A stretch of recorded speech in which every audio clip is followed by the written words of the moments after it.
David, je suis ravi de t'inviter aujourd'hui. Donc, David est un entrepreneur de Belgique.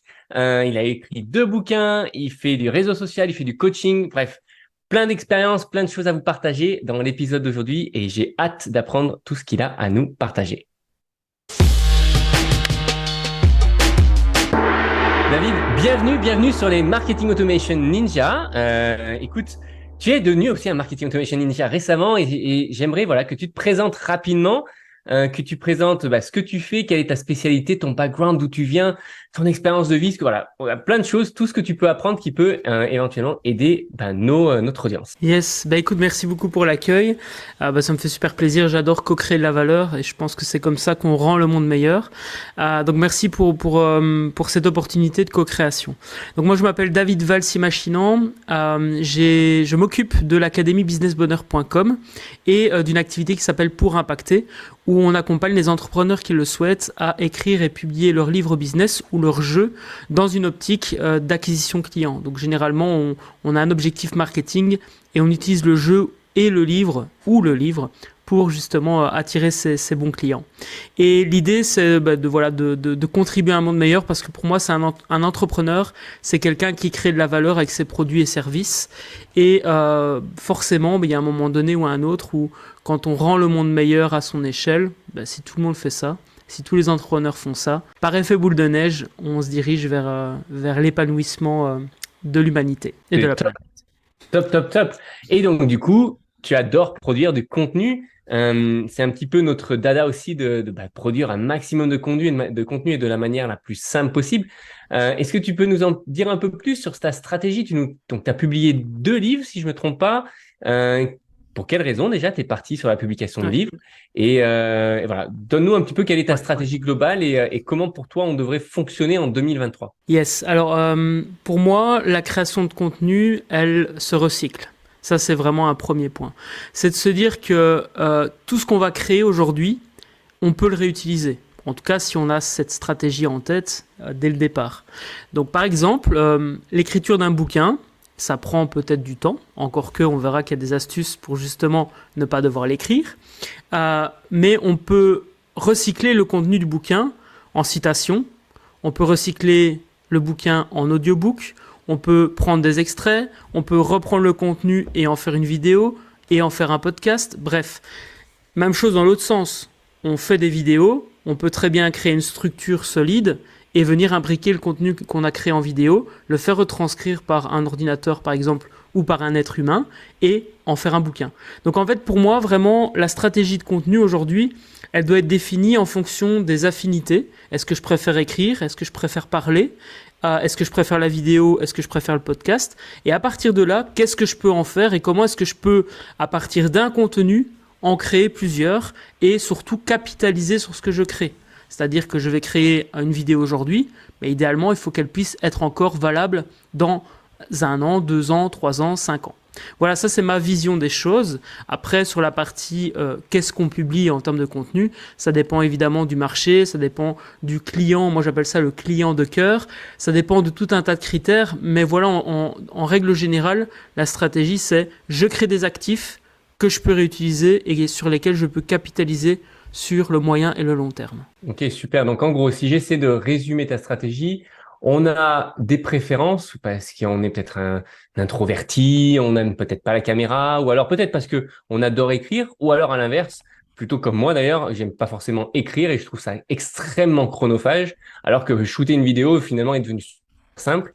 Et donc du coup, en fonction de notre appétence et de ce sur quoi on est le meilleur en fait et le plus efficace, on va avancer dans cette direction-là et après, éventuellement, on va ratisser sur d'autres médias et reconvertir, reformuler ce que l'on a fait en contenu. Donc toi, typiquement, tu étais meilleur à l'écriture, c'est ça? Alors, l'écriture m'a permis de structurer mes idées. Parce que je suis quelqu'un qui a beaucoup d'idées. D'ailleurs, un de mes livres s'appelle Les génies du focus et le sous-titre c'est Passer de 1000 idées à la minute à 4 projets de cœur réalisés chaque année. Donc c'est vraiment fait pour les profils comme moi. Et je vais répondre par la même occasion à la question que tu m'as posée, c'est pourquoi j'ai écrit un bouquin. C'est très simple. En fait, un bouquin aujourd'hui amène à un statut d'auteur, et ce statut d'auteur nous met, qu'on le veuille ou non, sur un piédestal. D'ailleurs, j'aime toujours challenger les personnes. Je dis, voilà, la prochaine fois dans une soirée networking, vous dites que vous êtes auteur, chanteur ou acteur, vous allez voir, le regard des gens va changer. De manière consciente ou inconsciente, vous allez être mis sur un piédestal. Et vraiment, le gros déclic que j'ai eu, c'est quand j'ai assisté à une conférence d'une personne qui avait obtenu un contrat de conférencier à ma place. Et la personne qui organisait l'événement m'a dit « Ah oui, mais on a hésité entre vous deux, mais lui, il a écrit un bouquin. » Et alors oui, je suis dans le pur jugement de valeur, ce qui est très rare chez moi, mais la conférence était merdique. Et je me suis dit, bah ok, t'as écrit un bouquin, c'est ça qui a fait la différence, je vais faire pareil. Et donc voilà un petit peu la genèse de l'écriture, avec évidemment cette envie depuis très longtemps de publier un bouquin, etc. Donc je ne l'ai pas fait juste en mode vengeance, c'était plus voilà me prouver à moi-même que je pouvais apporter de la valeur d'une autre manière que par la vidéo et par l'audio. Ok, c'est top. Donc le bouquin est un asset, est un outil en fait que tu vas pouvoir utiliser, même une carte de visite en or. Exactement, ouais, tout à fait. Et, Et ça fait la différence. Ça peut te faire obtenir des contrats, etc. Ouais. ok, top. Maintenant, comment tout ça, ça s'intègre avec la communication de nos jours? On parle réseaux sociaux, on parle de YouTube, on parle de podcasts. Déjà, qu'est-ce que toi tu fais et pourquoi? Ok, alors ce qui est intéressant dans la publication d'un livre, c'est qu'on est obligé de structurer ses idées. Moi, j'ai développé une approche, ça s'appelle la méthode publier pour impacter. Et cette méthode nous propose une structure 3-3-3. C'est-à-dire, on divise le voyage qu'on fait faire à son client idéal, son client de cœur, on le divise en 3 grandes étapes pour le faire passer d'une situation problématique qu'il vit aujourd'hui à une situation idéale qu'il veut atteindre en déant les X semaines ou X mois. Et à partir de cette structure, on va diviser 3 étapes, 3 points d'action par étape, ce qui fait 9 points d'action au total. Et on peut diviser chacun de ces points d'action en 3 sous-étapes, 3 sous-points d'action. Et ce qui est génial, c'est que du coup, on peut fonctionner en mode vue hélicoptère, où on a la vue globale avec les 3 étapes, et on peut en parler, on peut en faire un post, on peut en faire une vidéo, on peut en faire un webinaire, on peut en faire en fait n'importe quel format, on peut l'utiliser, on peut même en faire un jeu. On accompagne aussi à la création de jeux de cartes et de jeux de société, un jeu de plateau, pour servir ce message. Et ce qui est génial, c'est qu'à partir du moment où la structure est créée, on peut la diversifier et diversifier son utilisation sous plein de formats différents. Je prends un exemple, dans Mets du bonheur dans ton business, qui est le premier vrai livre que j'ai publié, qui est d'ailleurs disponible désormais en librairie depuis mars dernier, donc mars 2022. Oui, un an et demi. Ça fait plus d'1 an, ouais. Donc il est disponible en rayon ou sur commande dans votre librairie près de chez vous. Et l'idée, c'est les 3 étapes, c'est vision, planification, action. Mais je pourrais très bien imaginer un jeu de cartes qui reprend ces 3 catégories et des cartes qui aident à clarifier la vision, des cartes qui aident à planifier et des cartes qui aident à passer à l'action. Même chose, génie du focus, 3 étapes. Publier pour impacter, 3 étapes. Donc vraiment, on a la vue globale. Et après, on peut vraiment diversifier en fonction de ce qu'on aime faire, les formats. Et j'irai même plus loin, on peut même créer une offre, ce que j'appelle une offre puissante, c'est-à-dire que la méthode Business Bonheur, aujourd'hui, elle existe sous forme de livre et tu peux appliquer la méthode tout seul depuis chez toi si tu veux et si tu en es capable. Mais tu peux aller aussi plus vite ou être accompagné, parce que tu ressens le besoin d'être accompagné, à la même méthode, mais avec l'incubateur qui est l'accompagnement qu'on propose. Donc c'est vraiment en fait en fonction de ce que toi tu veux être, faire et avoir en tant qu'entrepreneur, eh ben, tu crées ce que tu veux à partir de cette structure puissante. Ok, très bien. Donc en gros, toi, aujourd'hui, donc ton business, que je comprenne bien et qu'on explique soit clair, tu accompagnes les gens à structurer leurs projets en se concentrant sur ce qu'ils aiment et à trouver les business models en splittant à chaque fois en 3 chaque étape par lesquelles peut-être eux sont déjà passés et donc du coup par lesquelles ils vont aider les autres personnes dans des situations dans lesquelles qu'ils ont connues dans leur expérience et donc ils vont aider avec ces trucs-là. On est là-dessus. Hein. C'est ça, exactement. Et en fait, c'est aider les entrepreneurs, si je suis vraiment à la vue la plus haute possible, c'est aider les entrepreneurs à mettre des mots sur leur grand message, à accepter le pouvoir que ce grand message leur amène et à pouvoir le structurer et à le crier au monde. Parce que nombre d'entrepreneurs qui ont de l'or entre les mains, mais qui n'arrivent pas à le présenter, qui n'arrivent pas à en parler.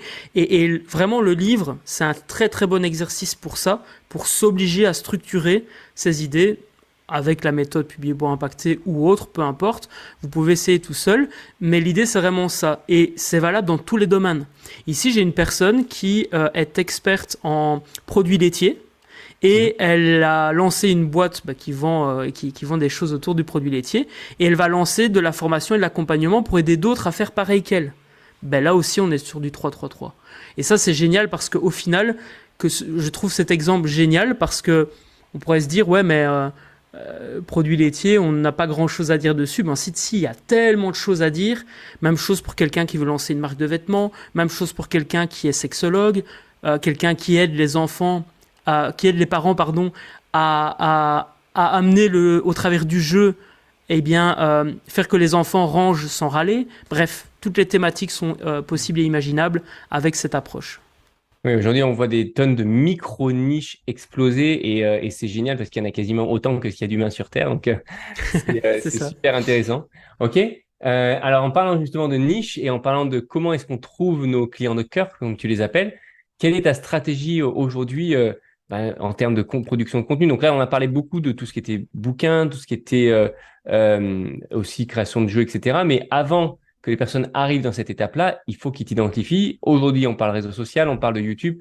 C'est quoi aujourd'hui ta stratégie qui est la plus efficace, ou du moins que tu as trouvé la plus efficace jusqu'à présent? Alors, avant de publier, il faut bien mettre au clair le message qu'on veut passer. Je m'explique. Pour moi, j'aime bien dire qu'on a les clients qu'on mérite parce qu'on a les clients qu'on attire.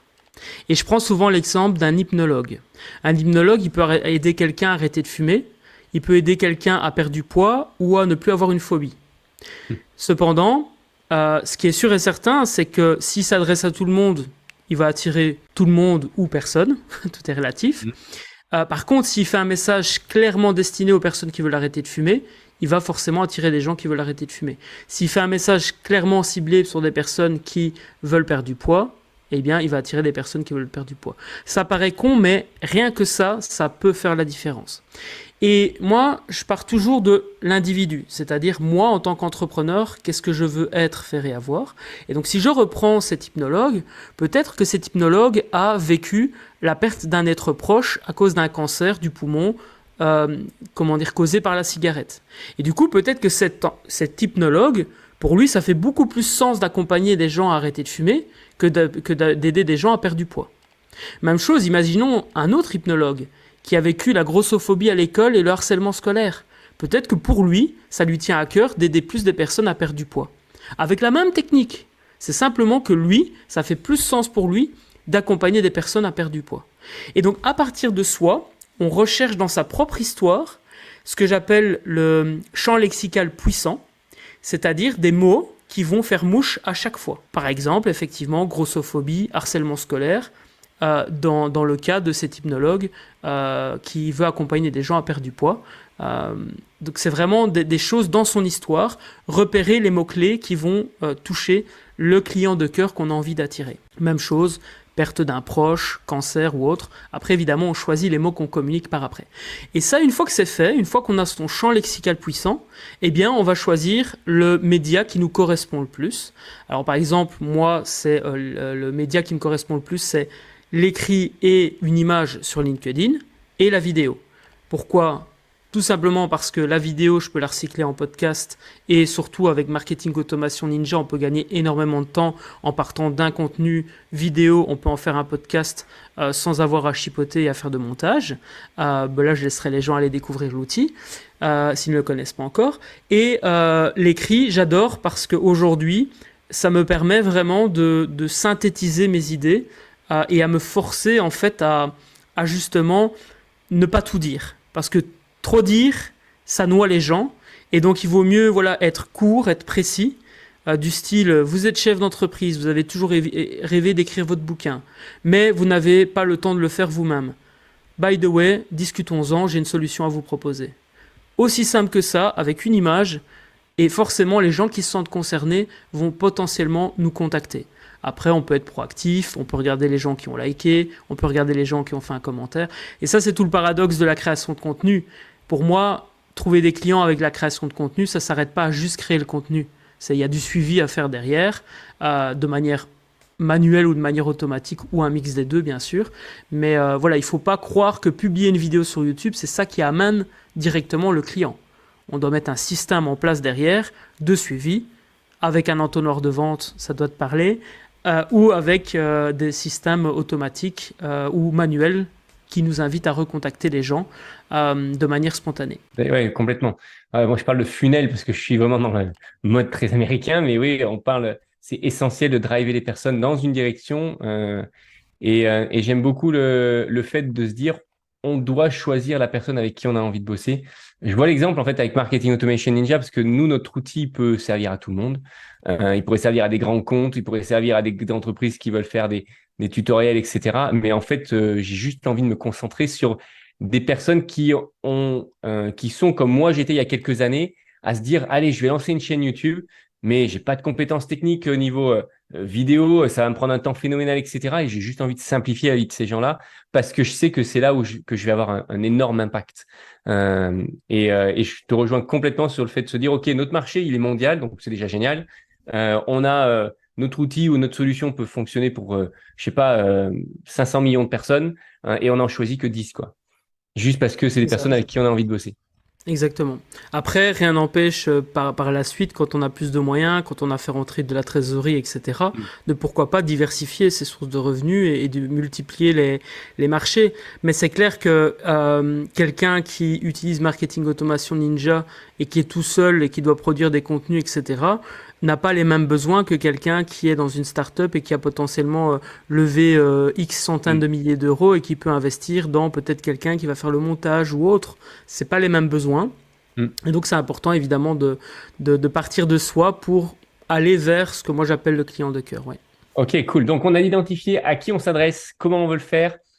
C'est quoi ton process au quotidien quand tu crées un contenu? Quand tu vas te dire, allez, je vais faire un short, et d'ailleurs, qu'est-ce que tu produis en fait? Est-ce que c'est un short? Est-ce que c'est une vidéo YouTube? Est-ce que c'est un podcast? Est-ce que c'est une vidéo LinkedIn? C'est quoi aujourd'hui tes médias de prédilection? Et comment est-ce que tu produis, enfin, tu viens à l'idée de ton contenu et tu produis? Ton workflow, si tu peux nous expliquer un peu comment tu bosses. Ouais. Alors, la première chose à faire que moi j'ai fait, c'est sa semaine idéale. Alors, semaine idéale porte bien son nom, c'est-à-dire que c'est dans l'idéal. Et donc aujourd'hui, j'ai découvert l'outil Marketing Automation Ninja qui va me permettre en fait de mettre à jour les workflows que j'ai parce que je vais gagner beaucoup de temps, notamment sur l'inclusion du logo, sur la génération, la mise en place du générique de début, l'écran de fin, etc. Ça, c'est des choses que je faisais à la main en fait avant. Et d'ailleurs, pour la petite anecdote, je faisais tous mes montages par téléphone. Donc j'avais des modèles en fait qui étaient, ils sont toujours là d'ailleurs. Donc c'est Power Editor sur Android.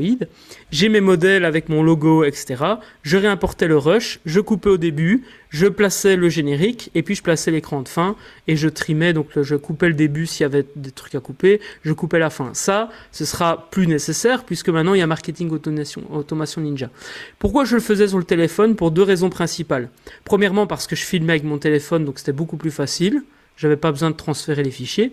Deuxièmement, parce que j'ai remarqué qu'en fait, mon ordinateur mettait 4 fois plus de temps à faire le rendu que mon téléphone. Alors, va-t-on t'expliquer pourquoi? J'imagine que le processeur graphique est plus puissant sur un téléphone.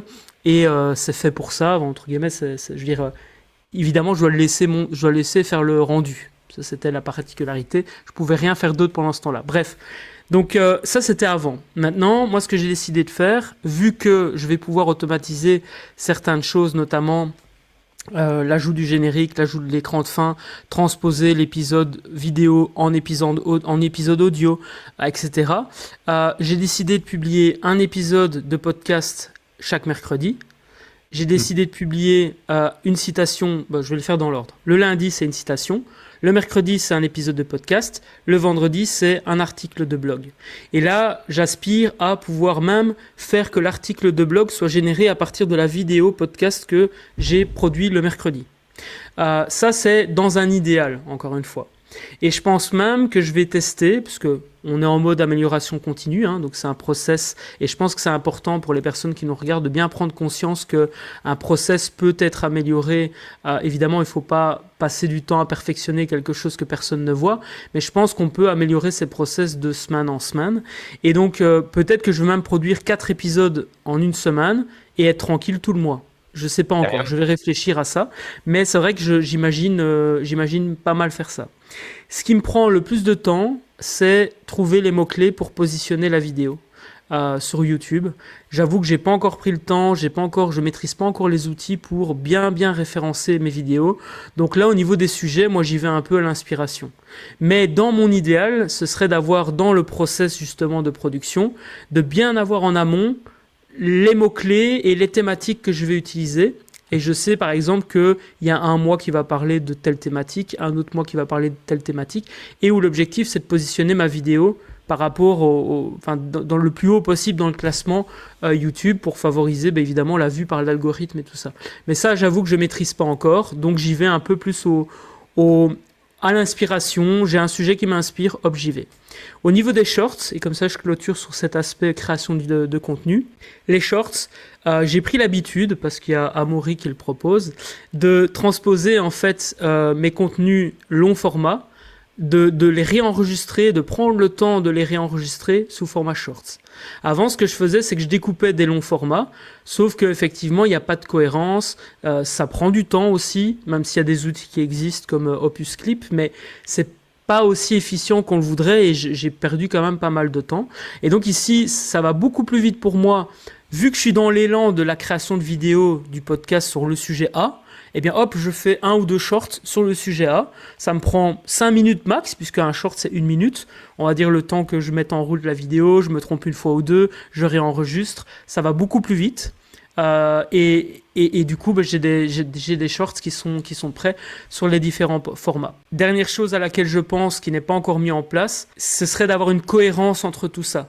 C'est-à-dire que le short invite à regarder la vidéo longue, que la vidéo longue invite à aller lire l'article de blog ou à télécharger un lead magnet, donc un aimant à client, en lien avec la thématique du jour.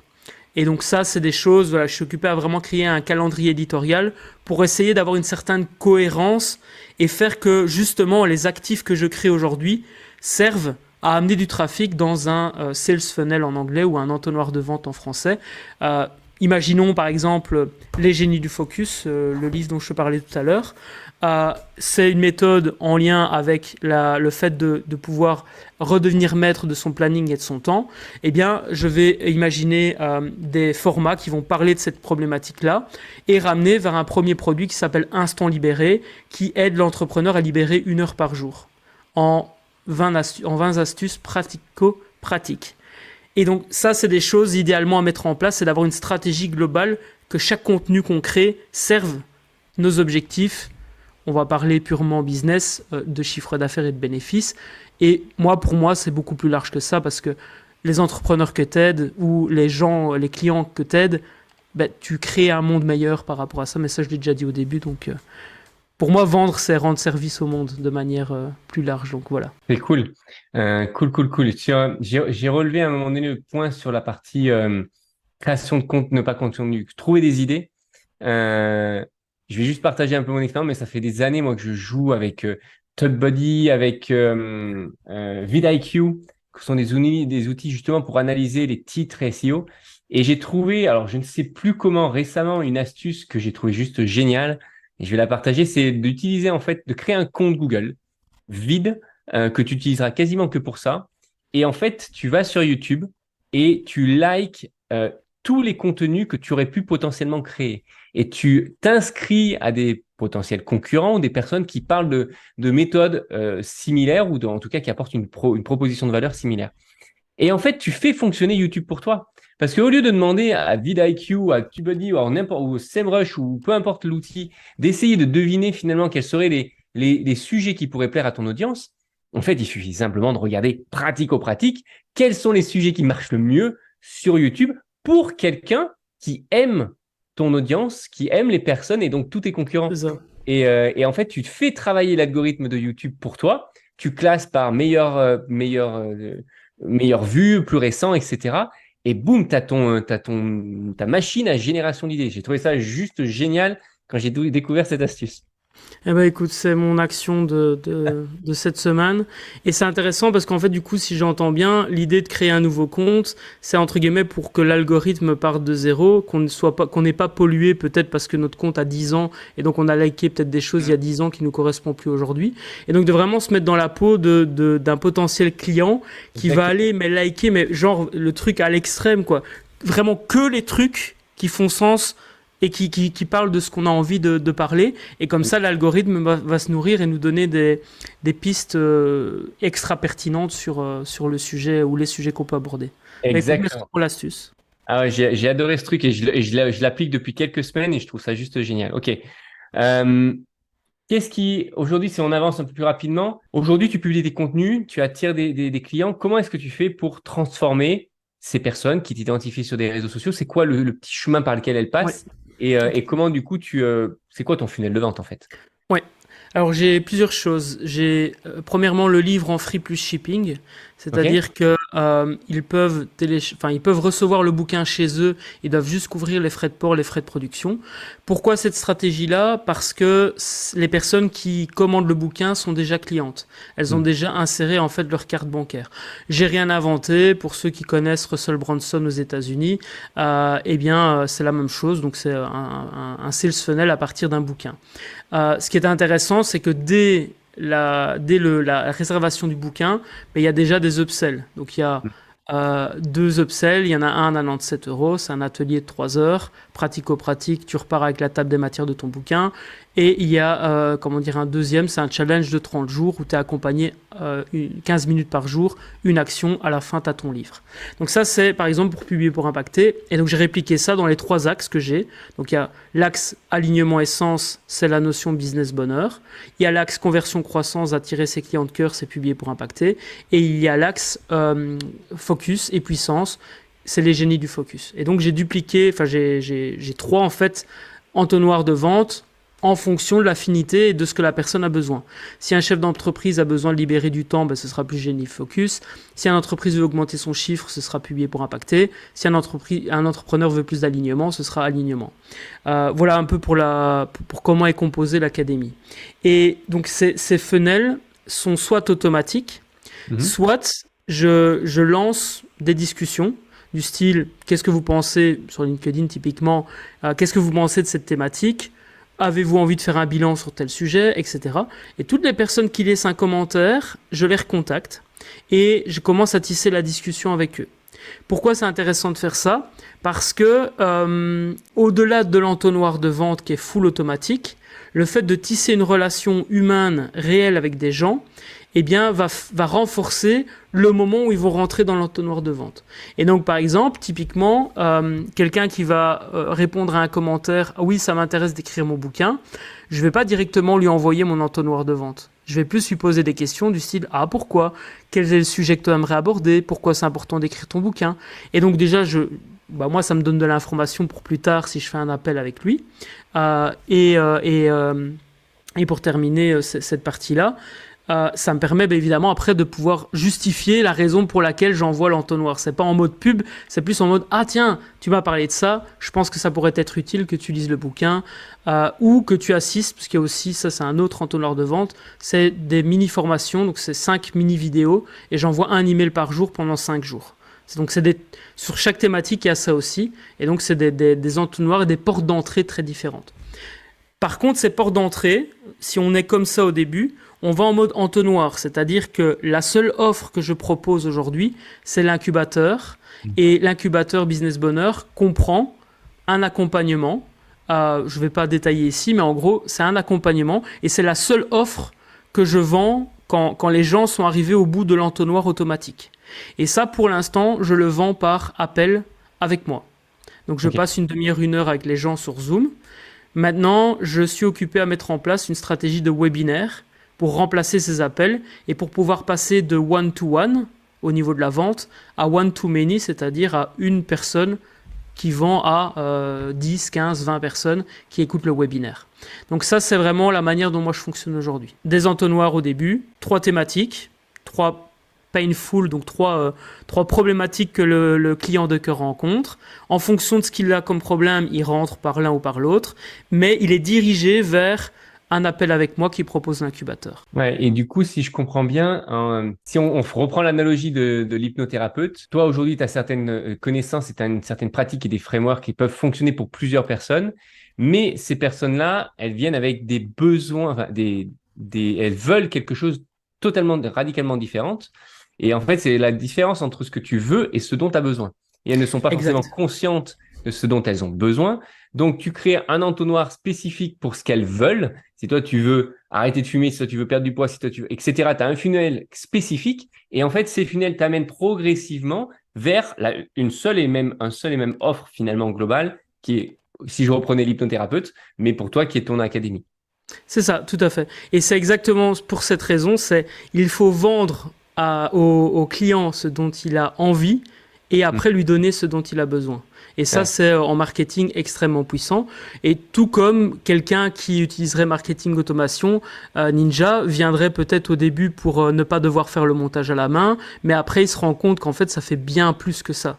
Il pourrait venir pour d'autres raisons, d'autres painful qui restent à définir. Mais donc oui, il peut y avoir effectivement, en tout cas moi c'est comme ça que je vois les choses, différentes portes d'entrée. Et ces portes d'entrée, on peut même, si on remonte d'un step, c'est tous les contenus qu'on crée. C'est YouTube qui ramène vers le livre qu'on offre. C'est le post LinkedIn qui va amener à une discussion qui lui-même va amener au livre.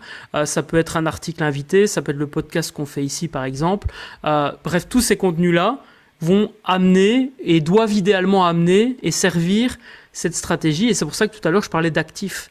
Parce que chaque contenu qu'on va créer devient une porte d'entrée vers ce qu'on a à offrir après. Ouais, complètement. Ok, super. David, je pense qu'on pourrait encore discuter longtemps, mais l'idée, c'était de rester assez concis. Bien sûr. Est-ce que pour terminer, la question que j'ai envie de te poser, c'est quels sont les challenges, les difficultés par lesquelles tu es passé et du coup, comment tu referais les choses autrement si tu avais quelques conseils à te donner il y a 3 ou 5 ans, par exemple, quels seraient Ouais. ces conseils? Écoute, le premier conseil, ce serait de se faire confiance. Mhm. Deuxième conseil, ce serait d'arrêter de se comparer aux autres. Et troisième conseil, c'est de structurer son offre. Alors, ce que moi j'appelle la structure 3-3-3, mais en gros, c'est pouvoir présenter son offre et faire comprendre la valeur que l'on apporte en maximum 1 minute. Mhm. Et pour moi, ce qui m'aide beaucoup, c'est ce voyage ABCZ. C'est passer d'entrepreneur surmené à 4 projets de cœur réalisés chaque année. Comment? En 3 étapes simples. Boum, moins d'1 minute, j'ai présenté la valeur que je peux apporter. Après, on me demande comment est-ce qu'on fait, je peux rentrer dans les détails. Mais vraiment ça a été game changer pour moi, c'est de pouvoir présenter en fait plutôt le voyage que je propose au client plutôt que de lui présenter une offre. Et les personnes, elles demandent beaucoup plus vite, en tout cas de mon expérience, et des personnes qu'on accompagne au sein de l'académie, c'est beaucoup plus facile de présenter le voyage parce que les gens, ils ne voient pas une offre, ils ne voient pas qu'on veut prendre leur argent, ils voient en fait vers où ils vont aller et vers le mieux en fait. Et du coup forcément, s'ils sont touchés par la thématique, ce qui a priori est le cas puisqu'on a fait des contenus qui filtrent à l'entrée, eh bien il n'y a pas de raison qu'elle ne nous demande pas le prix. Après, elle peut refuser pour quelconque raison et les objections généralement c'est jamais un problème de prix, c'est généralement plus un problème de valeur perçue, mais ça on pourra en parler dans un autre épisode si tu veux avec grand plaisir. C'est cool, top. Écoute, David, merci beaucoup d'avoir pris ce temps-là aujourd'hui. J'espère que cet épisode vous aura aidé. Et où est-ce que les gens peuvent en savoir plus sur toi? Du coup, peut-être avoir le bouquin, où est-ce qu'ils peuvent le trouver, un drop avec le Oui. shipping, etc. Oui, alors il y a le site principal, c'est businessbonheur.com, tout simplement. Vous pouvez m'ajouter sur LinkedIn, je suis fort actif, donc faut vraiment m'ajouter. Vous m'envoyez un message en disant tiens, j'ai vu l'épisode de Marketing Automation Ninja et allez, j'aurai un cadeau pour vous. Je sais pas encore quoi, mais je préparerai un cadeau. Mais donc dites bien que vous venez de la part d'Amaury. Et après il y a publierpourimpacter.com. Et donc c'est un autre site puisque comme je disais tout à l'heure, en fonction du positionnement, j'ai vraiment 2 business. Il y a pour impacter d'un côté et il y a l'académie businessbonheur.com de l'autre. Top. Ok, David, merci pour tout. Ravi d'avoir eu sur ce podcast. J'espère que vous aurez appris. Moi pareil. Et puis je vous dis à très bientôt pour un prochain épisode. Merci, David.